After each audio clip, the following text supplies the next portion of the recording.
నమస్కారం. శ్రీకర్ న్యూస్ కి స్వాగతం. ముందుగా ముఖ్యాంశాలు.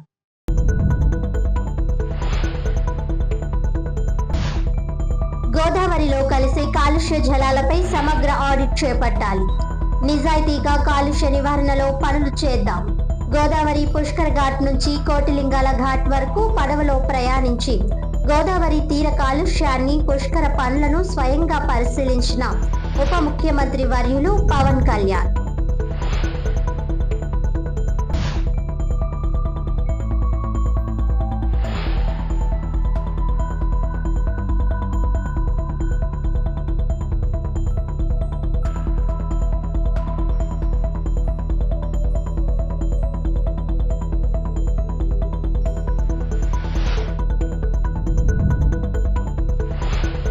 త్వరలో మన వార్డుల్లో మన ఆదిరెడ్డి. జూన్ 12 నుంచి వారానికి 2 రోజులు వార్డుల వారీగా పర్యటనలు.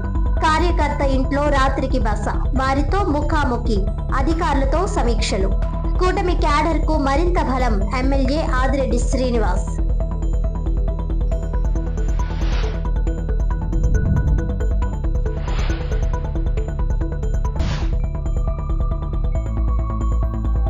ప్రధానమంత్రి వారి పిలుపు మేరకు పొదుపు చర్యల్లో భాగంగా డిజిటల్ మహానాడు. క్లస్టర్ స్థాయిలో పార్టీ బలోపేతానికి ఇదో సువర్ణ అవకాశం. నియోజకవర్గ ముఖ్య నాయకులతో సమావేశం నిర్వహించిన ఎమ్మెల్యే గోరంట్ల.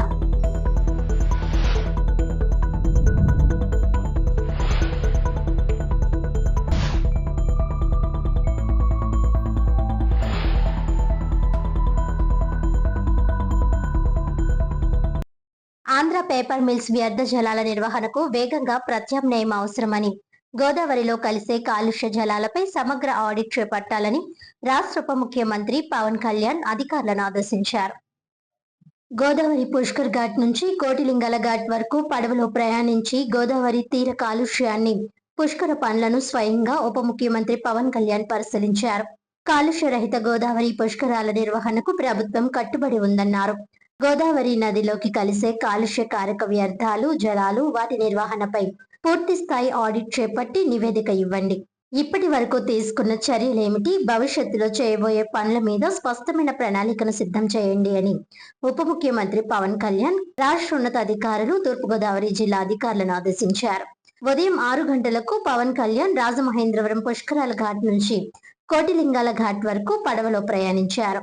ఈ సందర్భంగా చింతలమ్మ ఘాట్ వద్ద నల్లా ఛానల్ ద్వారా రాజమహేంద్రవరం మురుగునీరు గోదావరిలోకి కలిసే ప్రాంతాన్ని పవన్ కళ్యాణ్ స్వయంగా పరిశీలించారు. నది తీరంలో జరుగుతున్న కాలుష్యం తీరును స్వయంగా చూశారు. నీటిని ఎలా శుద్ధి చేస్తున్నారనే వివరాలను అడిగి తెలుసుకున్నారు.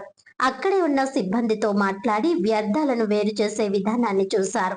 ఈ సందర్భంగా పవన్ కళ్యాణ్ అధికారులకు ఆదేశాలిస్తూ గోదావరిలోకి రోజువారీ సుమారుగా 55 MLD million litres per day మురుగునీరు వస్తున్నట్లు లెక్కలు చెబుతున్నాయి. ఈ మురుగునీటిని శుద్ధి చేసే విధానం శాస్త్రీయంగా జరగాలి. మురుగునీటిని నేరుగా గోదావరిలోకి వదలడం వల్ల జలాలు కలుషితం అవుతున్నాయనే ఫిర్యాదులు వస్తున్నాయి. దీనిపై దృష్టి సారించాలన్నారు. గోదావరి పుష్కరాలకు ఖర్చు చేసే ప్రతి పైసాను ప్రజలకు ఉపయోగపడే గోదావరి నది తీరాన్ని కాపాడే మంచి పనులకు ఉపయోగించుకోవాలి. మొదట కాలుష్యకారక అంశాలపై పూర్తి స్థాయి ఆడిట్ జరగాలి. తర్వాత దానిని ఎలా అధిగమించాలి అనే అంశాల పట్ల దృష్టి సారించవచ్చు. కేవలం లెక్కలతో సరిపెట్టకుండా పూర్తి స్థాయి యాక్షన్ ప్లాన్ తో ముందుకు వెళ్దాం. కేంద్ర జలశక్తి ద్వారా NRCP నిధులు 416 కోట్లలో 95 కోట్ల రూపాయల నిధులకు పరిపాలన అనుమతులు వచ్చాయి. ఈ నిధులతో కొత్త ట్రీట్మెంట్ ప్లాంట్ ను ఆధునిక సాంకేతిక పరిజ్ఞానంతో నిర్మించాలి. పూర్తి స్థాయిలో మురుగు లేకుండా జలాలను గోదావరిలోకి విడిచిపెట్టి బాధ్యతలు తీసుకోవాలని ఆదేశించారు. ఆంధ్ర పేపర్ మిల్స్ కాలుష్య జలాలు గోదావరిలోకి విడుదల మీద ఈ సందర్భంగా పవన్ కళ్యాణ్ ఆరా తీశారు. రాష్ట్ర కాలుష్య నియంత్రణ మండలి చైర్మన్ కృష్ణయ్య నుంచి వివరాలు అడిగారు. ప్రస్తుతం పేపర్ మిల్ ద్వారా బయటకు వచ్చే వ్యర్థాలను దూరంగా లంకల్లో విడిచిపెడుతున్నారని, దీనికి ప్రత్యామ్నాయంగా ఆ కంపెనీ మరో ప్రాంతంలో శుద్ధి చేసేందుకు ఆలోచిస్తుందని ఆయన తెలియజేశారు. ప్రత్యామ్నాయ పనులు వేగంగా జరిగేలా చూడాలని, అప్పటి వరకు మరో శుద్ధి ప్లాంట్ నిర్మించుకునేలా యాజమాన్యానికి ఆదేశాలు ఇవ్వాలని ఉప ముఖ్యమంత్రి వర్యులు దిశానిర్దేశం చేశారు. బోట్లో ప్రయాణిస్తున్న దగ్గర నుంచి మున్సిపల్ కార్యాలయానికి చేరుకునే వరకు గోదావరి కాలుష్య నివారణకు తీసుకోబోతున్న చర్యలను పవన్ కళ్యాణ్ అధికారులను వివరంగా అడిగి తెలుసుకున్నారు. మంత్రులు నాదెండ్ల మనోహర్, కందుల దుర్గేష్, శాసన మండలిలో ప్రభుత్వ విప్ పిడుగు హరిప్రసాద్, ఎమ్మెల్సీ సోము వీర్రాజు, ఎమ్మెల్యేలు ఆదిరెడ్డి వాసు, గోరెంట్ల బుచ్చయ్య చౌదరి, బత్తుల బలరామకృష్ణ, నల్లమిల్లి రామకృష్ణారెడ్డి, రాష్ట్ర పోలీస్ హౌసింగ్ బోర్డు చైర్మన్ కళ్యాణం శివ శ్రీనివాస్, అటవీ శాఖ ముఖ్య కార్యదర్శి శాంతిలాల్ దండే, జిల్లా కలెక్టర్ కీర్తి చేకూరి, ఎస్పీ నరసింహకిషోర్, రాజమండ్రి నగరపాలక సంస్థ కమిషనర్ రాహుల్ మీనా తదితరులు ఈ పర్యటనలో పాల్గొన్నారు. కూటమి ప్రభుత్వం ఏర్పడి 2 ఏళ్లు పూర్తవుతున్న సందర్భంగా రాజమహేంద్రవరం సిటీ నియోజకవర్గంలో అభివృద్ధి కార్యక్రమాలతో పాటు కూటమి క్యాడర్ను మరింత బలోపేతం చేయాలనే లక్ష్యంతో మన వార్డులో మన ఆదిరెడ్డి పేరుతో వినూత్న కార్యక్రమాన్ని చేపడుతున్నట్లు ఎమ్మెల్యే ఆదిరెడ్డి శ్రీనివాస్ వెల్లడించారు. జూన్ 12 నుంచి ప్రారంభమయ్యే ఈ కార్యక్రమంలో వారానికి 2 రోజుల పాటు వార్డుల్లో పర్యటిస్తూ అధికారులతో సమీక్షలు, కార్యకర్తలతో ముఖాముఖి, కార్యకర్త ఇంట్లో బస, శానిటేషన్ పరిశీలన నిర్వహిస్తానని రాజమండ్రి నగర ఎమ్మెల్యే ఆదిరెడ్డి శ్రీనివాస్ చెప్పారు. సీఎంఆర్ఎఫ్ చెక్కుల పంపిణీ కార్యక్రమంలో భాగంగా ఆయన మీడియా సమావేశంలో మాట్లాడారు. కూటమి ప్రభుత్వం ఏర్పడిన 2 ఏళ్లలో సిటీ నియోజకవర్గంలో అనేక అభివృద్ధి కార్యక్రమాలు చేపట్టినట్లు ఎమ్మెల్యే ఆదిరెడ్డి శ్రీనివాస్ తెలిపారు. ఇటీవల ముఖ్యమంత్రి నారా చంద్రబాబు నాయుడు నిర్వహించిన తూర్పుగోదావరి జిల్లా సమీక్ష సమావేశంలో రాష్ట్రంలోని నియోజకవర్గాల ర్యాంకింగ్ లో రాజమహేంద్రవరం సిటీ మొదటి 6 స్థానాల్లో నిలిచిందని సీఎం ప్రత్యేకంగా ప్రస్తావించారని ఈ సందర్భంగా వెల్లడించారు. జూన్ 12 నుంచి ప్రారంభమయ్యే ఈ కార్యక్రమంలో వారానికి 2 రోజులు 2 వార్డుల్లో పర్యటిస్తారని ఎమ్మెల్యే ఆదిరెడ్డి శ్రీనివాస్ తెలిపారు. ఈ కార్యక్రమంలో భాగంగా 2 వార్డుల మధ్య ప్రాంతంలో సమీక్ష సమావేశం, police, municipal, sanitation, revenue, water, విద్యుత్ శాఖ అధికారులతో సమీక్ష నిర్వహిస్తామని అన్నారు. భవిష్యత్ అవసరాలను గుర్తిస్తామని అన్నారు. డ్రైనేజీ, రోడ్లు, నీటి సమస్యలు, శానిటేషన్ అంశాలపై కీలక నిర్ణయాలు తీసుకుంటామని అన్నారు. అధికారులు మాత్రమే కాకుండా కార్యకర్తల మాట కూడా వినిపించేలా ఈ కార్యక్రమాన్ని రూపొందించామని అన్నారు. మన వార్డుల్లో మన ఆదిరెడ్డి కార్యక్రమంలో భాగంగా కార్యకర్త లేదా నాయకుడి ఇంట్లో రాత్రి బస చేస్తానని ఎమ్మెల్యే ఆదిరెడ్డి శ్రీనివాస్ ప్రకటించారు. రాత్రి కార్యకర్తలతో భోజనం చేసి వారి కుటుంబ సభ్యులతో మాట్లాడి సమస్యలు తెలుసుకుంటానని అన్నారు. ఉదయం శానిటేషన్ డ్రైవ్, వాటర్ సప్లై పరిస్థితులపై పరిశీలన నిర్వహిస్తారని చెప్పారు. రాజమహేంద్రవరం చరిత్రలో ఏ ప్రజాప్రతినిధి కూడా చేపట్టని విధంగా ఈ కార్యక్రమం ఉంటుందని తెలిపారు. ప్రాంతాన్ని బట్టి వ్యాపారులు, మహిళలు, డాక్టర్లు తదితర వర్గాలతో ప్రత్యేక సమావేశాలు నిర్వహిస్తామని ఎమ్మెల్యే ఆదిరెడ్డి వాసు వివరించారు. నగరంలో తెలుగుదేశం, జనసేన, బీజేపీ నాయకత్వాన్ని కలుపుకుంటూ సుమారు 300 రాజకీయ పదవులు ఇచ్చినట్లు ఎమ్మెల్యే ఆదిరెడ్డి వాసు పేర్కొన్నారు. ముఖ్యమంత్రి సహాయ నిధి ద్వారా ఇప్పటి వరకు 5,07,81,071 విలువైన 596 చెక్కులు పంపిణీ చేస్తున్నట్లు ఎమ్మెల్యే ఆదిరెడ్డి శ్రీనివాస్ వెల్లడించారు. ఇంకా 2,80,00,000 విలువైన 138 దరఖాస్తులు పెండింగ్ లో ఉన్నాయని అన్నారు. మే 27, 28 తేదీల్లో డిజిటల్ మహానాడు కార్యక్రమాన్ని రాజమహేంద్రవరం సిటీలో 10 క్లస్టర్లుగా నిర్వహిస్తున్నట్లు తెలిపారు. ప్రతి క్లస్టర్ లో బూత్ ఏజెంట్లు, యూనిట్ ఇన్ఛార్జీలు, కుటుంబ సాధికారత సభ్యులు, రాష్ట్ర నాయకులు పాల్గొంటారని పేర్కొన్నారు. పొదుపు చర్యల్లో భాగంగా పెద్ద ఎత్తున జిల్లా మహానాడు నిర్వహించకుండా స్థానికంగా డిజిటల్ విధానంలో కార్యక్రమం చేపడుతున్నామని అన్నారు. అనంతరం ముఖ్యమంత్రి సహాయ నిధి ద్వారా ఇప్పటి వరకు మంజూరైన చెక్కులను లబ్ధిదారులకు ఎమ్మెల్యే ఆదిరెడ్డి శ్రీనివాస్ అందజేశారు. ఈ కార్యక్రమంలో టీడీపీ, బీజేపీ, జనసేన కూటమి నాయకులు, అనుబంధ సంస్థల ప్రతినిధులు, అభిమానులు అధిక సంఖ్యలో పాల్గొన్నారు.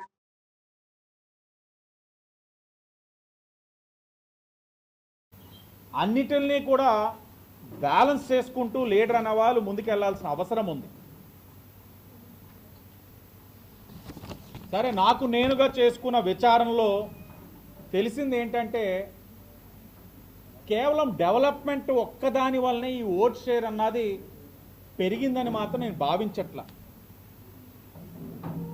లేదంటే నా ఒక్కడి వల్లనో, లేకపోతే జనసేన వల్లనో, జనసేన దగ్గర ఉన్న నాయకత్వం వలన గానో, లేకపోతే బీజేపీ దగ్గర ఉన్న నాయకత్వం వలనో, లేకపోతే తెలుగుదేశం పార్టీలో ఉన్న నాయకత్వం వలన, ఆ నాయకులు అన్న వాళ్ళు ఒక్కొక్కరి వలన మాత్రం మొమ్మాటిగా కాదు. ఇది చాలా పెద్ద వ్యవస్థ. ఇది ఒక్కడి వలన ఏ రోజు కూడా నడవదు. నాయకుడు అన్నవాడు మొదటిగా దాన్ని అవగాహన చేసుకోవాలి. గత మాదిరిగా నా ఫోటో పెద్దది పడ్డాదా, నా మీద పువ్వులు వేసారా లేదా, నాకు జేజేలు కొట్టారా లేదా అని ఆలోచించే మనస్తత్వం ఉన్న పార్టీలు అయితే ఇప్పుడు లేవు. దీని వెనకాల మొమ్మాటికి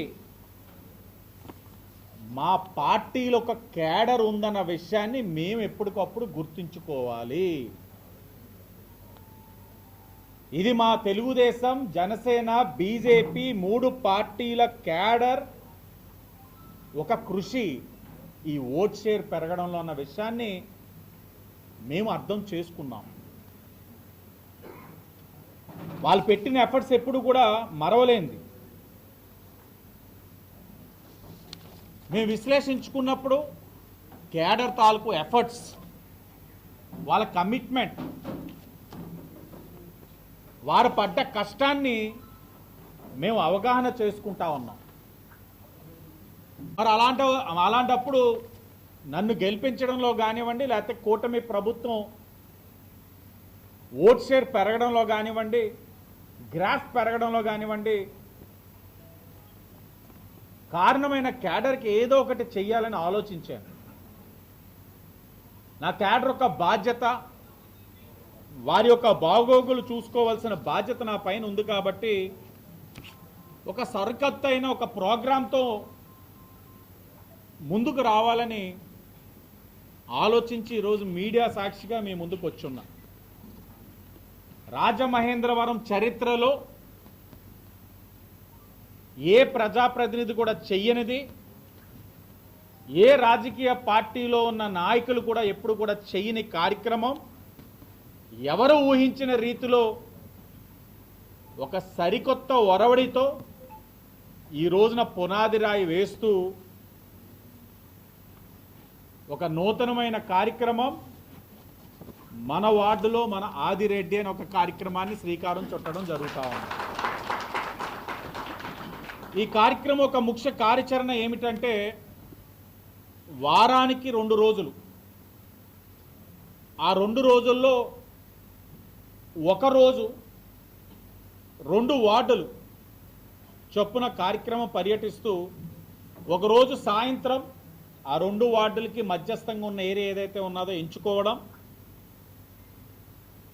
ఉన్నతమైన అధికారులందరినీ కూడా, పోలీస్ డిపార్ట్మెంట్, మున్సిపల్ కార్పొరేషన్లో ఉన్న ఇంజనీరింగ్ డిపార్ట్మెంట్, శానిటేషన్, రెవెన్యూ వారు, వాటర్ డిపార్ట్మెంట్, కరెంట్ డిపార్ట్మెంట్, ఇలాగా ప్రజల యొక్క నిత్యావసరాలు సంబంధించిన అన్ని శాఖల అధికారిని పిలిపించి నా కూటమి కుటుంబ సభ్యులందరూ, ఆ 2 వార్డులకి సంబంధించిన కూటమి కుటుంబ సభ్యులందరినీ కూడా ఒక వేదిక మీద కూర్చోపెట్టి చర్చించడం జరుగుతుంది. ఎప్పటి వరకు ఏదైనా సమస్య ఉంటే వారు నా దగ్గరికి రావడం జరిగింది. నేను దాన్ని చూసి ఆ సమస్య కారణం ఏంటి, గత 5 సంవత్సరాలు వైఎస్ఆర్సీపీ రాజమండ్రి సిటీ ప్రప్రథమంగా మొదటి 6 ర్యాంకుల్లో ఉందన్న విషయాన్ని మీకు గుర్తు చేస్తా ఉన్నా. అంతేకాకుండా మొన్నటి ఎన్నికలు ఏదైతే 2024 ఎన్నికల్లో రాజమండ్రి సిటీకి ఏదైతే మెజారిటీ వచ్చిందో, ఆ ఓట్ పర్సంటేజ్ కూడా అప్పుడు వచ్చిన పర్సంటేజ్కి అదనంగా మరొక 8% ఈ నియోజకవర్గం గత 2 సంవత్సరాలుగా చేసిన పనుల రీత్యా పెరిగిందన్న విషయాన్ని కూడా ఆయన గుర్తు చేసిన సందర్భాన్ని మీకు తెలియజేస్తా ఉన్నా. ఇలా రండి. గోదావరి పుష్కరాలకు అధికారులు, ప్రజాప్రతినిధుల సన్నద్ధతపై డిప్యూటీ సీఎం పవన్ కళ్యాణ్ అసంతృప్తి వ్యక్తం చేశారు. 2027 గోదావరి పుష్కరాల ఏర్పాట్ల పనులను పరిశీలించిన అనంతరం రాజమహేంద్రవరం కార్పొరేషన్ కార్యాలయం డిప్యూటీ సీఎం పవన్ సమీక్ష సమావేశం నిర్వహించారు. పలు శాఖల అధికారులు, కూటమి ఎమ్మెల్యేలు, ఎమ్మెల్సీలు హాజరయ్యారు. ఇది సమిష్ట బాధ్యత. ఎలా విస్మరిస్తున్నారు? గోదావరి పుష్కరాల పనుల్లో జాప్యం, అధికారుల పనితీరుపై ఆంధ్రప్రదేశ్ రాష్ట్ర ఉప ముఖ్యమంత్రి వర్యులు పవన్ కళ్యాణ్ తీవ్ర అసహనం వ్యక్తం చేశారు. గోదావరి పుష్కరాల 2027 ఏర్పాట్లపై ఆంధ్రప్రదేశ్ ఉప ముఖ్యమంత్రి పవన్ కళ్యాణ్ ప్రత్యేకంగా దృష్టి సారించారు. ఈ క్రమంలో పుష్కరాల ఏర్పాట్లపై రాజమహేంద్రవరం కార్పొరేషన్ కార్యాలయంలో కీలక సమీక్ష సమావేశం నిర్వహించారు. గోదావరి పుష్కరాల 2027 ఏర్పాట్లపై ఆంధ్రప్రదేశ్ ఉప ముఖ్యమంత్రి పవన్ కళ్యాణ్ ప్రత్యేకంగా దృష్టి సారించారు. ఈ క్రమంలో పుష్కరాల ఏర్పాట్లపై రాజమహేంద్రవరం కార్పొరేషన్ కార్యాలయంలో ఏర్పాటు చేసిన సమావేశంలో పలు శాఖల అధికారులు, కూటమి ఎమ్మెల్యేలు, ఎమ్మెల్సీలు పాల్గొన్నారు. ఈ సందర్భంగా పనులు ఎలా జరుగుతున్నాయని అధికారులను అడిగి డిప్యూటీ సీఎం తెలుసుకున్నారు. ఈ క్రమంలో అధికారులకు పలు అంశాలపై దిశానిర్దేశం చేశారు. గోదావరి పుష్కరాలకు సుమారు 10 కోట్ల మంది భక్తులు వచ్చే అవకాశం ఉందని అంచనా వేస్తున్నామని, అందుకు తగిన విధంగా ప్రత్యేక ఏర్పాట్లు చేయాలని అధికారులను పవన్ కళ్యాణ్ ఆదేశించారు. గోదావరి పుష్కరాలకు 10 కోట్ల మంది భక్తులు వస్తారని అంటున్నారు. ఏడాది కాలంలో 8,600 కోట్లతో చేపట్టాల్సిన పనులకు ఇంకా డిపిఆర్ ఎందుకు సిద్ధం కాలేదని నిలదీశారు. 1 సంవత్సర కాలంలో పనులు ఏ విధంగా పూర్తి చేయగలరని పవన్ కళ్యాణ్ అసంతృప్తి వ్యక్తం చేశారు. పుష్కరాలకు టూరిజం శాఖ నుంచి సన్నద్ధత లేదని నా దృష్టికి వచ్చింది. ఇష్టానుసారంగా ఖర్చు పెడదాం అనుకుంటే కేంద్రం నిధులు ఇవ్వదన్నారు. పాచిపోయిన సిమెంట్ తో హడావిడిగా పనులు చేస్తే కూలిపోతాయి. గత పుష్కరాల మాదిరిగా తొక్కిసలాట వంటివి జరగకుండా చూడాలి. గోదావరి పుష్కరాలంటే రాజమండ్రి మాత్రమే కాదు, 6 జిల్లాల్లో 274 పంచాయతీల్లో గోదావరి పుష్కరాలకు ఏర్పాటు చేయాలని పవన్ కళ్యాణ్ ఆదేశాలు జారీ చేశారు. గోదావరి పుష్కరాల పనులకు సన్నద్ధతపై కేబినెట్ తో చర్చిస్తామని అన్నారు. నిధుల కోసం ప్రధాన మంత్రి వద్దకు వెళ్లేటప్పుడు అన్ని విధాలుగా సిద్ధపడాలి. గోదావరి పుష్కరాలకు వచ్చే భక్తులు మురికి నీళ్లలో స్నానం చేయడం సరికాదు. గోదావరి కాలుష్యం నివారణకు ప్రత్యేక టాస్క్ ఫోర్స్ ఏర్పాటు చేయాలని పవన్ కళ్యాణ్ ఆదేశాలు ఇచ్చారు. అదే కేటీఆర్ అవుతుంది sir. And even though new STP కూడా మనకి 5 MLD capacity sir. So there కొంచెం గ్యాప్ ఉంది సార్. కానీ there is one more new STP that is under preparation sir, under construction. It is about 900 plus ఉంటుంది. మేజర్ గా మనము drainage and storm water drain separate గా ఉంది sir. Rajahmundry, how many was the population? Sir around 4 sir.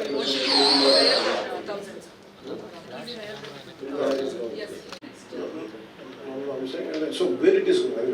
The rest of it, sir. Pumped back into, drainage is pumped back into, 74 లో మీరు కనీసం ఒక, let us say 20% is 65. 60 is coming over, but we have the capacity అంటే ఇది పుష్కరాలు పుణ్యం అని వస్తాం. ఒక్క ఛాలెంజ్ ఉంది సార్. ఇప్పుడు మనం 50 MLD మీరు let us be practical, let us not, you don't have to mince your word. These are the natural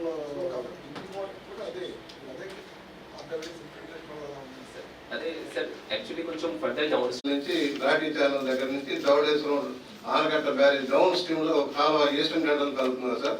మనం ఏమన్నా అంటే దాన్ని పక్కన ప్రయత్నాలు చేస్తున్నాం. గవర్నమెంట్ ఆఫ్ ఇండియా సైజ్ చేసి ఏమన్నా తేగలిగితే లాకలు ఉన్నాయి, లాకల్లో వదిలేసేస్తే సింక్ అయిపోతుంది సార్. ఫ్లడ్ ఈ మధ్య దానికి కూడా కొంత పెండింగ్ ఉంది. ఈ private party directly contact state level ఇవ్వడం జరిగింది sir. So that issue for the corporation పరిధికి రిజాల్వ్ అవుతుంది. కానీ నియర్ బై పంచాయత్ కి that issue is still there sir. For them sir 2 years తర్వాత there is one proposal of waste to energy plant in Kakinada sir, Peddapuram ఏరియాలో వస్తుంది sir. So అదే వస్తే then Panchayat కి కూడా finally they will also have option to dispose sir. Currently Panchayat లో issue ఉంది sir. Obviously, Nidugurki STP sanction, sir. Processing waste plant. Yes, sir. PHBOD standard sir, PHE, BOD, rounding చేస్తాం sir. Koborki land is a problem, sir. Finally, state government కూడా sir with PCD funds తో land acquire చేయడానికి consent ఇచ్చారు sir. So will go ahead with establishment of such plants also. Combined 5 జిల్లాలో కలిపి ఒక meeting జరగల. ఎంతసేపు కన్ఫైన్డ్ రాజమండ్రి మాట్లాడుతున్నారు సార్. అవి కూడా మనం పొల్యూషన్ ఫ్రీ చేయకపోతే ఆల్ పంచాయతీస్ ఇన్వాల్వ్ సార్. పుష్కరాలు అనేది కొట్టుపల్లి జరుగుతుంది, అంతర్వేది జరుగుతుంది, సామర్లకోట జరుగుతుంది. ఛానల్స్ ఏమున్నాయో డిజిటల్ మహానాడు విజయవంతం చేయాలని రాజమండ్రి రూరల్ ఎమ్మెల్యే గోరంట్ల బుచ్చయ్య చౌదరి నియోజకవర్గ ముఖ్య నాయకులకు పిలుపునిచ్చారు. ప్రధానమంత్రి నరేంద్ర మోదీ వారి పిలుపు మేరకు పొదుపు చర్యల్లో భాగంగా ఈసారి డిజిటల్ మహానాడు నిర్వహిస్తున్నామని, తెలుగుదేశం పార్టీ కుటుంబ సభ్యులందరూ కార్యక్రమాన్ని విజయవంతం చేయాలని రూరల్ శాసనసభ్యులు గోరంట్ల బుచ్చయ్య చౌదరి పేర్కొన్నారు. ఈ రోజు గోరంట్ల వారి కార్యాలయం నందు రూరల్ నియోజకవర్గ ముఖ్య నాయకులతో ఎమ్మెల్యే గోరంట్ల ఈ సమావేశం నిర్వహించారు. ఈ సందర్భంగా ఎమ్మెల్యే గోరంట్ల మాట్లాడుతూ, ప్రతి సంవత్సరం యుగ పురుషుడు, తెలుగు వారి ఆరాధ్య దైవం అన్న ఎన్టీఆర్ వారి జన్మదినాన్ని పురస్కరించుకొని పసుపు పండుగ భారీ జన సమీకరణతో జరుపుకుంటామని, ఈసారి వర్చువల్ గా జరుపుకున్నప్పటికీ కూడా ప్రతి కార్యకర్త మహానాడును వీక్షించే విధంగా క్లస్టర్ వారీగా స్క్రీన్ ను ఏర్పాటు చేసి డిజిటల్ టెక్నాలజీని ఉపయోగించుకుంటూ జరుపుకుంటామని, క్లస్టర్ స్థాయిలో పార్టీ బలోపేతానికి ఇదో సువర్ణ అవకాశమని అన్నారు. రూరల్ నియోజకవర్గంలో 11 క్లస్టర్లు ఉన్నాయని, ఈ నెల 27, 28 తేదీలలో జరిగే డిజిటల్ మహానాడు కార్యక్రమంలో క్లస్టర్ వారీగా భారీ ఎత్తున కార్యకర్తలందరూ పాల్గొని మహానాడుని విజయవంతం చేయాలని కోరారు. ఈ కార్యక్రమంలో రాష్ట్ర హెల్త్ వింగ్ ప్రధాన కార్యదర్శి గోరంట్ల రవిరామ్ కిరణ్, ఎంపీపీ వెలుగుబంటి సత్యప్రసాద్, రాష్ట్ర tourism corporation director Vasireddy Rambabu, AMC chairman Marni Vasudev, రాష్ట్ర కార్యదర్శి మధ్య పద్మావతి, రూరల్ మండల తెదేపా అధ్యక్షులు మత్సెటి ప్రసాద్, కడియం మండల తెదేపా అధ్యక్షులు వెలుగుబంటి రఘురాం, అన్నందేవుల చంటి, కురుక్కూరి కిషోర్, పెన్నమరెడ్డి ఈశ్వరుడు, ప్రత్తిపాటి రామారావు చౌదరి, పలువురు టీడీపీ నాయకులు పాల్గొన్నారు. తెలుగుదేశం మహానాడు వర్చువల్గా జరగబోతోంది. దేశ పరిస్థితుల దృష్ట్యా ఇవాళ పొదుపుగా కార్యక్రమాలు చేసే లక్ష్యంతో మహానాడును భారీగా చేయాలనుకున్న లక్ష్యాన్ని పక్కన పెట్టి పొదుపుగా వర్చువల్గా కింద స్థాయి దాకా కూడా కార్యక్రమాలు చేద్దామనే ఆలోచనలో పార్టీ నిర్ణయం తీసుకుంది. హైదరాబాదు అమరావతి పార్టీ ఆఫీసులో స్టేట్ లెవెల్ కమిటీలన్నీ కూర్చొని, పోలిట్ బ్యూరో కానీ ఇతర కమిటీలన్నీ కూర్చొని నిర్ణయాలు ఆ రోజున తీర్మానాలు ప్రతిపాదించి చర్చలు చేస్తాయి. అలాగే రాష్ట్ర వ్యాప్తంగా ఉన్న కొన్ని వందల యొక్క క్లస్టర్ ఇన్ఛార్జీల సమక్షంలో క్లస్టర్ లెవెల్లో కూడా కార్యాచరణకి ఆదేశాలు ఇవ్వడం జరిగింది. అక్కడ ఉన్న ప్రముఖులందరినీ కూడా రప్పించి డిబేట్లు చేసి రాష్ట్ర భవిష్యత్తు కోసం తీసుకోవాల్సిన నిర్ణయాల మీద చర్చించేదానికి అవకాశం కల్పించింది. ఇవాళ రాజమహేంద్రం రూరల్లో 11 క్లస్టర్లు ఉన్నాయి. 11 క్లస్టర్లు కూడా అనేక చోట్ల టీవీలు ఏర్పాటు చేసి వాళ్ళ మీడియా ద్వారా కూడా డిబేట్ చేసేదానికి అవకాశం కల్పిస్తూ ఉన్నాం. అందరూ భారీగా పార్టిసిపేట్ చేయమన్నాం. రాష్ట్ర భవిష్యత్తు కోసం ఎన్డీఏ కూటమి సారథ్యంలో తీసుకోవాల్సిన నిర్ణయాలు, అమలవుతున్న తీరు, దానిలో లోటుపాట్లు, రాబోయే భవిష్యత్తులో రాష్ట్రాన్ని ఏ విధంగా ముందుకు తీసుకెళ్ళాలి, ప్రతిపక్షం యొక్క తప్పుడు ప్రచారం ఎలా ఖండించాలని కూడా చర్చలు జరుగుతాయి. రాజకీయ తీర్మానాలు కూడా ఉంటాయి. దేశ రాజకీయ భవిష్యత్తులో మన రోల్ ఏమిటనేది కూడా నిర్ణయం చేసేదానికి అవకాశం ఉంటుందని సవినీయంగా మనం చేస్తూ భారీగా తరలిరండి, కలిసి రండి. 2 రోజుల కార్యక్రమాన్ని విజయవంతం చేసి మొదటి రోజు 9 గంటలకల్లా ఆయా కేంద్రాలకు తరలి వచ్చేసి ఎన్టీ రామారావు ఘనంగా నివాళులర్పించి కార్యాచరణలో పాల్గొన్నామని విజ్ఞప్తి చేస్తున్నాం. అందరికీ ఒకటేది, సామాజిక న్యాయం కోసం కృషి చేస్తున్న తెలుగుదేశం, జనసేన, బీజేపీ నాయకత్వం అని ఎన్డీఏ కూటమికి మద్దతు ఇవ్వండి. సక్రమైన విధానాల్లో పరిపాలన చేసేదానికి వక్రభాషను చెబుతున్న జగన్మోహన్ రెడ్డికి తగిన గుణపాఠం చెప్పేదానికి సమాయత్తం కావాలని విజ్ఞప్తి చేస్తూ ఉన్నాం. మున్సిపల్ కార్మికుల సమస్యలు పరిష్కరించాలని ఏఐటీయూసీ రాష్ట్ర ఉపాధ్యక్షులు, AP municipal workers union Rajahmundry పట్టణ అధ్యక్షులు తాటిపాక మధు ఆధ్వర్యంలో రాజమండ్రి నగరపాలక సంస్థ కార్యాలయం వద్ద నిరసన వ్యక్తం చేశారు. రాష్ట్ర ఉప ముఖ్యమంత్రి పవన్ కళ్యాణ్ గోదావరి పుష్కరాల నేపథ్యంలో పరిశీలనకు విచ్చేసిన సందర్భంగా AP municipal workers union AITUC ఆధ్వర్యంలో ఆయనను కలవడానికి ఉదయం 6 గంటల నుండి మున్సిపల్ కార్యాలయం వద్ద ఆందోళనకు దిగారు. పోలీసులు పెద్ద ఎత్తున ఆందోళనకారుల వద్దకు వచ్చి, మేము ఆయనను కలవనిస్తామని, మీరు జెండాలు తీసివేయాలని చెప్పడంతో కొద్దిసేపు ఆందోళన విరమించడం జరిగింది. 3 గంటల తర్వాత బయటకు రాగానే కార్మికులను చూస్తూ చెయ్యి ఊపుతూ ఉప ముఖ్యమంత్రి వెళ్లిపోయారు. వినతి పత్రం స్వీకరించకపోవడంతో మున్సిపల్ కార్మికులు గేటు వద్ద కూర్చొని ఆందోళన చేశారు. సుమారు గంట పాటు గేట్లు వేసి ఆందోళన చేపట్టారు. ధర్నా అనంతరం ఏడీసీ వద్దకు వెళ్లి వినతి పత్రం అందజేశారు. ఈ కార్యక్రమాన్ని ఉద్దేశించి తాటిపాక మధు మాట్లాడుతూ, గోదావరి పుష్కరాలకు 1,00,000 మంది యాత్రికులు వస్తారని, కేవలం 1,200 మంది కార్మికులతో పుష్కరాలు పనిచేయగలమా అని ఆయన ప్రశ్నించారు. పుష్కరాల్లో భాగంగా సిబ్బందిని పెంచాలని ఆయన డిమాండ్ చేశారు. ఆప్కాస్ ను ఎత్తివేసే కుట్ర ఆపాలని, ఆప్కాస్ లో మరణించిన కుటుంబీకులకు ఆప్కాస్ ద్వారా జీతాలు ఇవ్వాలని, 21,000 జీతాలు తగ్గిస్తే గోదావరి పుష్కర సందర్భంగా ముందుగానే సమ్మె చేస్తామని మధు హెచ్చరించారు. చాలా సంవత్సరాలుగా రిక్షా కార్మికులు కేవలం 9,000 రూపాయలతో పనిచేస్తున్నారని, ఇప్పుడున్న పెరిగిన నిత్యావసరాలలో ఎవరైతే 9,000తో కుటుంబం జీవించగలరా అని ఆయన ప్రశ్నించారు. రిక్షా కార్మికులను ఆప్కాస్ లో కలిపి 21,000 జీతం ఇవ్వాలని మధు కోరారు. 60 సంవత్సరాలు నిండిన కుటుంబీకులకు వెంటనే ఉద్యోగాలు కల్పించాలని, కొత్త ఉద్యోగాలు వచ్చిన వారికి 21,000 ఇవ్వకపోతే ఆందోళన చేస్తామని మధు హెచ్చరించారు.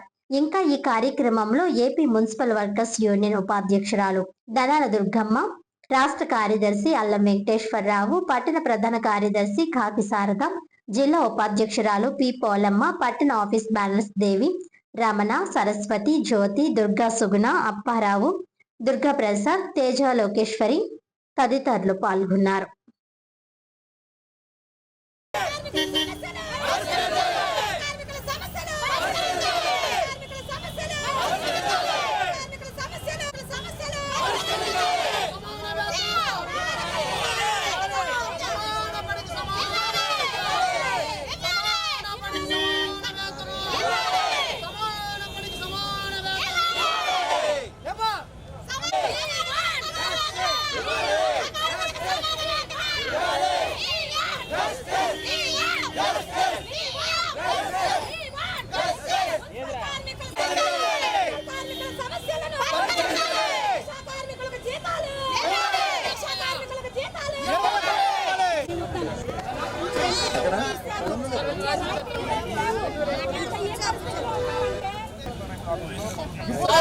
కార్మికులు పర్మనెంట్ చేయాలి.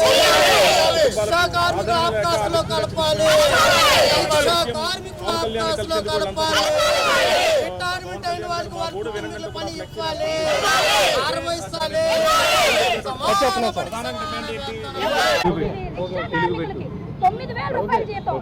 కాకినాడలో పవన్ కళ్యాణ్ గారు రెల్లి జాతిలో పుట్టడమే అదృష్టం అన్నారు. ఈ రోజు ఆ రెల్లి జాతి అంతా ఆయన కలుద్దామని వచ్చాం.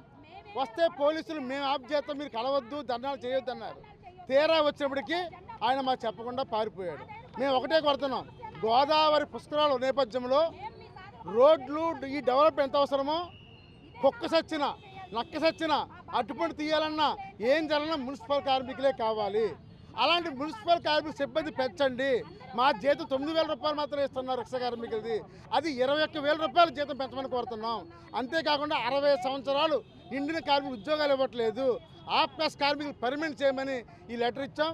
ఎప్పటికైనా పవన్ కళ్యాణ్ మాకు అవకాశం ఇచ్చి కలవకపోతే మాత్రం మేము పెద్ద ఎత్తున ఉద్యమం చేస్తామని సందర్భంగా తెలియజేస్తున్నాం. నిన్న రాత్రి వచ్చారు. నిన్న ఉదయం నుంచి మున్సిపల్ కార్మికులు అయ్యా పవన్ కళ్యాణ్ గారు, నిన్న ఉదయం నుంచి ఆదివారం సరే మున్సిపల్ కార్మికులు రాత్రులు కూడా పనిచేస్తూ ఉన్నారు. మీరు వస్తున్నారని రోడ్లు శుభ్రం చేస్తూ ఉన్నాం, గార్బేజ్ లేకుండా చూస్తూ ఉన్నాం. కానీ మమ్మల్ని లెక్క చేయకుండా మున్సిపల్ ఆఫీస్కి వచ్చి మీ యొక్క విందులు చేసుకొని మీ మట్టుకు మీరు వెళ్ళిపోయారు. మా బాధ వినరా, మా గోడు వినరా? 60 సంవత్సరాలు వచ్చింది ఆప్కాస్ కార్మికులను బయటికి పెట్టారు. అదే రకంగా చనిపోయినటువంటి కార్మికుల యొక్క పని ఇమ్మని అడిగితే 15,000 రూపాయలు జీతం ఇస్తాను, 21,000 ఇవ్వను అని అంటున్నారు. ఇది ఎంత దారుణం! రిక్షా కార్మికులు దాదాపు 10 సంవత్సరాలు బట్టి చేస్తూ ఉన్నారు. 1,800 నుంచి 9,000 వరకు వచ్చింది. ఈ 9,000 రూపాయలు ఉన్నప్పుడు రిక్షా కార్మికులు కూడా 21,000 ఇవ్వమని అడుగుతున్నాం. ఇప్పుడు ఉన్నటువంటి నిత్యావసర ధరలు ఎలా ఉన్నది అది మీకు తెలియదా? మా గోడు మిమ్మల్ని వినిపించుకోవాలని అనుకుంటే మీరు మమ్మల్ని లెక్క చేయకుండా వెళ్ళిపోయారు. దయచేసి మీరు ఈ ఊరు విడిచి వెళ్ళే లోపల మాకు అవకాశం ఇవ్వి మాతో మాట్లాడమని చర్చలకు రమ్మని అడిగి కోరి ప్రార్థిస్తూనే ఉన్నాం.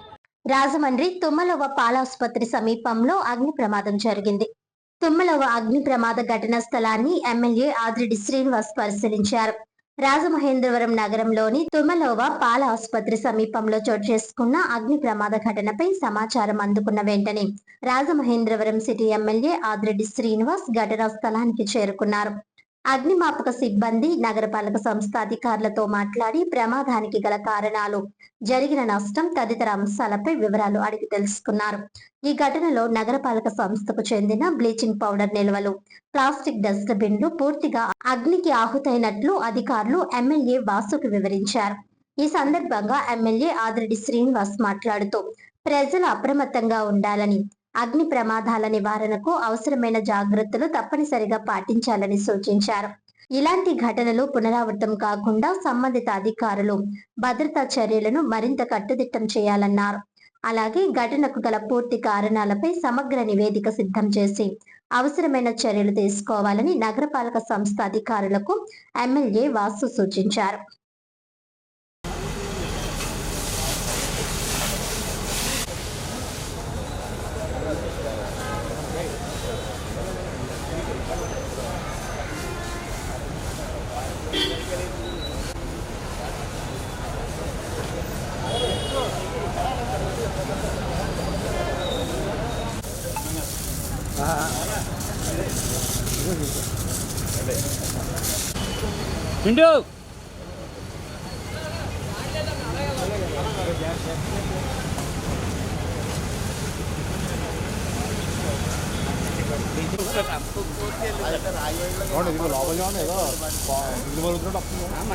మాకు తెలుసండి, ఎలక్ట్రికల్లో చేస్తున్నాం కానీ బ్లీచింగ్ ఫైర్ అవుతుందంటే కెమికల్ ఏదైనా లోపల పెట్టి కన్సిడర్ చేస్తే ఫైర్ అయిపోతుంది.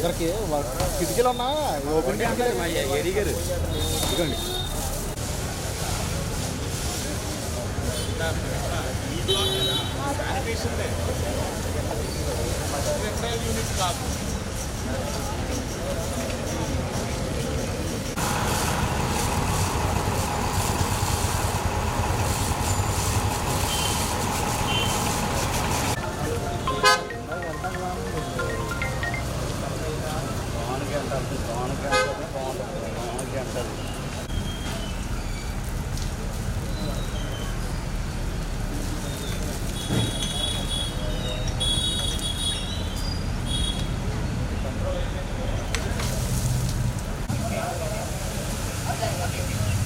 రాజమండ్రి బీసీ సంఘం ఆధ్వర్యంలో మొల్లేటి 101వ జయంతి వేడుకలు ఘనంగా జరిగాయి. రాష్ట్రంలోనే తొలిసారిగా దేవాలయాలలో నిత్య అన్నదానాన్ని ప్రారంభించిన మహోన్నత వ్యక్తి కీర్తిశేషులు మొల్లేటి రామస్వామిని విశ్రాంత DIET college principal Appari Jayaprakash అన్నారు. సోమవారం ఉదయం స్థానిక లాలా చెరువులో గల స్వర్ణాంధ్ర వృద్ధాశ్రమంలో ప్రముఖ సంఘ సేవకులు, బీసీ నాయకులు చెల్లుబైన సూర్యనారాయణమూర్తి అధ్యక్షతన జరిగిన అప్పన్నపల్లి శ్రీ బాలాజీ దేవస్థానం వ్యవస్థాపక చైర్మన్ మొల్లేటి రామస్వామి 101వ జయంతి కార్యక్రమంలో ముఖ్య అతిథిగా పాల్గొని జయప్రకాష్ మాట్లాడారు. తొలుత నగరంలోని బీసీ ప్రముఖులు రామస్వామి చిత్రపటానికి పూలమాలలు వేసి నివాళులర్పించారు. పూలే సామాజిక చైతన్య వేదిక వ్యవస్థాపక అధ్యక్షుడు నయనాల కృష్ణారావు మాట్లాడుతూ లక్షలాది మందికి భోజనం పెట్టిన రామస్వామికి స్వర్ణాంధ్ర రాంబాబుకి సారూప్యత ఉందన్నారు. ఈ సందర్భంగా వృద్ధులకు బిస్కెట్లు పంపిణీ చేశారు. ఈ కార్యక్రమంలో మార్గాని చంటిబాబు, కొప్పిశెట్టి నారాయణమూర్తి, కడలి వెంకట్రావు, చింతపల్లి నాని, స్వర్ణాంధ్ర రాంబాబు, రేలంగి శేఖర్, మేఘేంద్ర, పవన్, సుబ్బారాయుడు, అమర్ తదితరులు పాల్గొన్నారు. వారి జీవిత విశేషాలు, వారు అందించిన సేవల గురించి మన ప్రిన్సిపాల్ చేసుకుంటూ ఆయన ఎక్కడ ఉన్న ఆయన పాల్గొన్న అందరికీ కూడా హృదయపూర్వకంగా ధన్యవాదాలు తెలియజేసుకుంటూ సెలవు తీసుకుంటున్నాను. గారు జయంతి ఘనంగా బీసీ నాయకులు అందరూ కలిపి ఈ స్వర్ణాంధ్రలో జరుపుకుంటాం చాలా ఆనందంగా ఉంది. అలాగే మొల్లేటి రామస్వామి గారు 1978 నుంచి నాకు బాగా తెలుసు. మేము అంటే రాజాలో ఉండిపోయాం కాబట్టి ప్రతి శనివారం గుడికి వెళ్ళటం, అక్కడ భోజనం చేయడం, రావటం. అప్పట్లో ఇసుకెత్త రాలేవారు కాదు, వేలాది మందిగా జనం వచ్చి అక్కడ భోజనాలు చేస్తూ ఉండేవారు. అప్పట్లో ఆయన రామస్వామి గారు ఎంతమంది వస్తే అంతమందికి ఉదయం 10 గంటలు మొదలుపెట్టి రాత్రి 12 గంటల వరకు అలా పెడతానే ఉండరు. 24 hours ఎప్పుడు భోజనం అక్కడ ఉండేది. భోజనం ఏంటి, మంచి మజ్జిగ ఏంటి, అంత బాగా పెట్టిన ఘనత అప్పట్లో అప్పనపల్లికే వచ్చింది. దాన్ని చూసి మిగతా గుళ్ళు అన్నింటిలో కూడా సేమ్ భోజనం స్కీమ్ పెడతాం జరిగింది. అలాగే రామస్వామి గారు ఇప్పుడు కూడా రామస్వామి గారు వాళ్ళ అబ్బాయిలు వాళ్ళు కూడా ఇంటికి వెళ్తుంటే అప్పుడు కూడా అదే కంటిన్యూ చేస్తున్నారు. అలాగే మనం ఈరోజు స్వర్ణాంధ్రలో చూస్తున్నాం. రాజమండ్రిలోనే #1 ప్లేస్లో ఉంది స్వర్ణాంధ్ర. దీనికి మొట్టమొదటిసారిగా దక్షిణాదిలో భోజనాలు పెట్టినటువంటి ఘనత ఆయనకే దక్కుతుంది. ఆయన బాలబాలాజీ దేవస్థానం అప్పనపల్లిలో భోజనాలు పెట్టిన తర్వాతే రాష్ట్రం అంతా కూడా భోజనాలు పెట్టడం మొదలుపెట్టారు. అలాంటి మహోన్నతమైనటువంటి వ్యక్తి. అప్పనపల్లికి ఒక దార డాష్కి అంటే ఒక నాటు సామెత ఉండేది. అలాంటిది అప్పనపల్లి అనేది దక్షిణ భారతదేశం అంతా తెలిసేలాగా చేయటం, మా మండలానికి ప్రాశస్త్యం తీసుకురావడం ఆయన యొక్క ఘనత. అలాగే ఇక్కడ సారూప్యత ఏంటంటే రామస్వామి గారు ఇంటి దగ్గర కూడా ఈ రోజుకి కూడా భోజనాలు పెడుతున్నారు. కొత్త గుడి ఓపెన్ అయిన తర్వాత గుడి దగ్గర ప్లస్ ఆయన ఇంటి దగ్గర కూడా అలా పిల్లల భోజనాల కార్యక్రమం చేస్తున్నారు.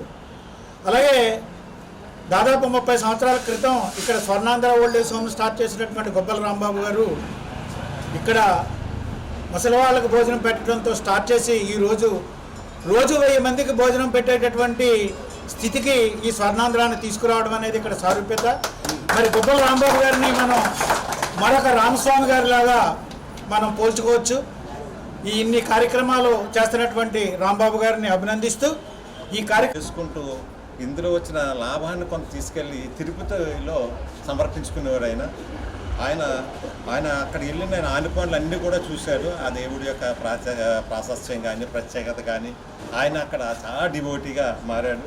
తర్వాత కొంతకాలానికి ఆయన ప్రయాణం చేస్తుంటే ప్రయాణంలో ఇంత కష్టపడి వస్తున్నావు, నీవు నేను అక్కడే ఉన్నాను అలాగా సందర్భంలో మొట్టమొదటిసారిగా దేవస్థానం నుంచి ఊర్లు ఇవ్వాలని ఆయన సంకల్పించారు. ఆ ఊరి యొక్క ప్రత్యేకత రాష్ట్ర వ్యాప్తంగా ప్రచారం అయ్యిందండి.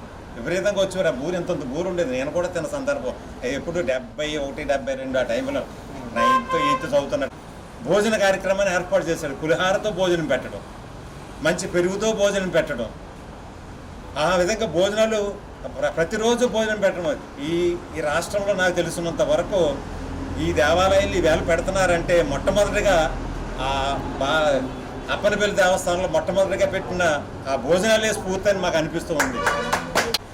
ఆయన సేవలు ఈరోజు కూడా స్వామి గారిది ఇవాళ జయంతి జరుపుకుంటాం అంటే ఇవాళ అప్పంపల్లి, ఇవాళ వాడపల్లి, అలాగే చిలుకూరు, అన్నవరం ఎలాగ ఉండేదో మొట్టమొదటి నేను నా చిన్నప్పుడు ప్రతి ఒక్కరు కూడా ముందు అప్పనపల్లి వెళ్ళాలని అనుకునేవారు.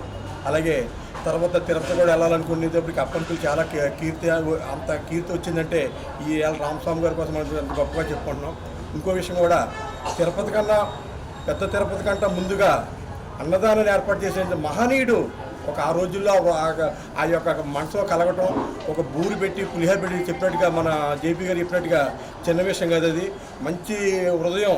పేద ప్రజలకు భోజనాలు పెట్టాలి, భక్తులు భోజనాలు పెట్టాలి ఆలోచనతోటే ఇలా ఆంధ్రప్రదేశ్లో పెట్టిన తర్వాతే తిరుపతిలో పెట్టారంటే అది చాలా ఇవాళ మన అలాంటి వ్యక్తి ఇవాళ జయంతి జరుపుకోవడం చాలా సంతోషంగా ఉంది. రాజమహేంద్రవరం క్వారీ మార్కెట్ దగ్గర హ్యూమన్ రైట్స్ ప్రొటెక్షన్ సెల్ ఆధ్వర్యంలో 1000 లీటర్ల మజ్జిగ వితరణ జరిగింది. హ్యూమన్ రైట్స్ ప్రొటెక్షన్ సెల్ తరపు నుంచి 1000 లీటర్లు మజ్జిగ ప్రజలకు పంచిపెట్టడం జరిగింది.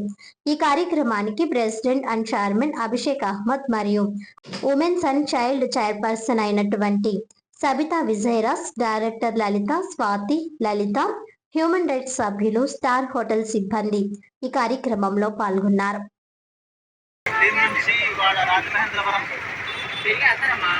రాజమహేంద్రవరం అందరికీ కూడా వితరణ చేస్తున్నాము హ్యూమన్ రైట్స్ తరఫు నుంచి. అయితే మన ఉమెన్స్ అండ్ చైల్డ్ చైర్పర్సన్ అయినటువంటి సబితా మేడం గారి ఆధ్వర్యంలో రాజమహేంద్రవరం క్వారీ మార్కెట్ దగ్గర మనకు అందరికీ కూడా ఈ వడగాల్పు దగ్గర పడిన అందరికీ కూడా దాహాన్ని తీర్చే విధంగా మన హ్యూమన్ రైట్స్ ఎప్పుడూ కూడా సహాయపడుతుంది. నమస్తే. వార్తలను ముఖ్యాంశాలు మరోసారి.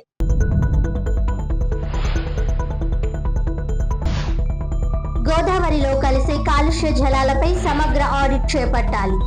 నిజాయితీగా కాలుష్య నివారణలో పనులు చేద్దాం. గోదావరి పుష్కర్ ఘాట్ నుంచి కోటిలింగాల ఘాట్ వరకు పడవలో ప్రయాణించి గోదావరి తీర కాలుష్యాన్ని, పుష్కర పనులను స్వయంగా పరిశీలించిన ఉప ముఖ్యమంత్రి వర్యులు పవన్ కళ్యాణ్.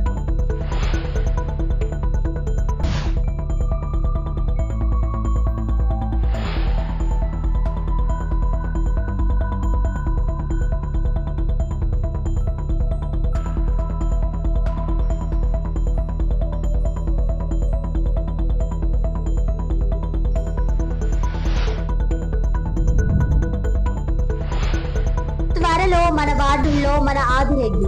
జూన్ 12 నుంచి వారానికి 2 రోజులు వార్డుల వారీగా పర్యటనలు. కార్యకర్త ఇంట్లో రాత్రికి బస. వారితో ముఖాముఖి. అధికారులతో సమీక్షలు. కూటమి క్యాడర్ కు మరింత బలం. ఎమ్మెల్యే ఆదిరెడ్డి శ్రీనివాస్.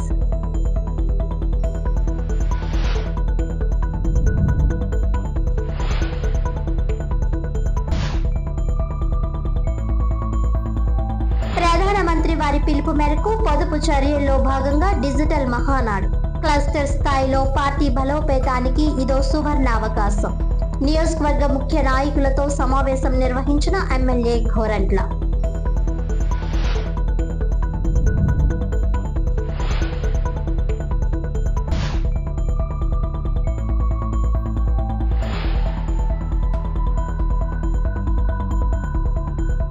ఈనాటి వార్తలు ఇంతటితో సమాప్తం. తిరిగి వచ్చే బులెటిన్ లో మళ్ళీ కలుద్దాం. అంతవరకు సెలవు. నమస్కారం.